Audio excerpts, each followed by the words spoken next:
Hi hello అండి, నేను మీ Mohammed Ghouse, Global Edge Interiors, Godavari Khani. ఈరోజు మనము ఒక క్లయింట్ ఇంట్లో వుడ్ వర్క్ నడుస్తుంది. ఆ వుడ్ వర్క్ ప్లేస్లో కొన్ని హైలైటర్ షీట్ని ఇన్స్టాల్ చేయాలి అనేసి ప్లానప్ చేయడం జరిగింది.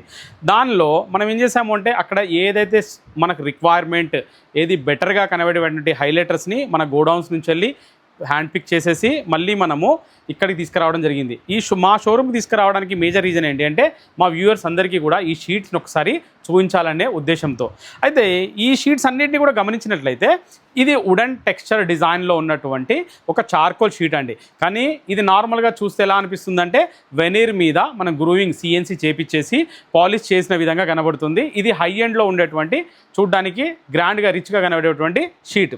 దాని తర్వాత మనము ఒక లివింగ్ రూమ్లో కంప్లీట్గా కూడా వైట్ థీమ్తో చేయడం జరిగింది ప్రాజెక్ట్ అంతా. ఆ లివింగ్ రూమ్ని హైలైట్ చేయడానికి మనము ఈ pearl white and gold lines ఉన్నటువంటి ఈ ఎంబోజ్డ్ షీట్ని మనం అక్కడ ప్లేస్ చేయడానికి ప్లాన్ చేశాము. నెక్స్ట్ వచ్చేసేస్తే మనకు ఇలాంటి హైబ్రిడ్ షీట్స్ ఉంటాయండి. ఈ హైబ్రిడ్ షీట్స్ అన్నీ కూడా డ్రాయింగ్ రూమ్స్ లోపల కొన్ని ప్లేసెస్లో ఇన్నోవేటివ్గా మనం డిజైన్స్ చేస్తాము. వాటి మధ్యలో ఇలాంటి హైబ్రిడ్ షీట్ని మనం ప్లేస్ చేసినప్పుడు అక్కడ ఉన్నటువంటి రిచ్నెస్ అనేది చాలా హై ఎండ్లో గ్రాండ్గా కనబడడం అనేది జరుగుతుంది. దాని తర్వాత నెక్స్ట్ షీట్ వచ్చేస్తే ఇది టచ్ ఫీల్ చేసినప్పుడు మనకు అర్థమవుతుంది ఇదంతా కూడా ఫ్యాబ్రిక్ షీట్. అంటే దీని మీద ఇదంతా వెల్వెట్ క్లాత్ అనేది ఒక పీవీసీ షీట్ మీద ఎంబోజ్ అయి ఉంటుంది. ఈ కలర్ మనం అక్కడ చేసినటువంటి థీమ్కి సూటబుల్గా ఈ కలర్ని ఫైనలైజ్ చేయడం అనేది జరిగింది. నెక్స్ట్ వన్ మనం గమనించినట్లయితే ఇది మొత్తం కూడా 3D డిజైన్డ్ షీట్.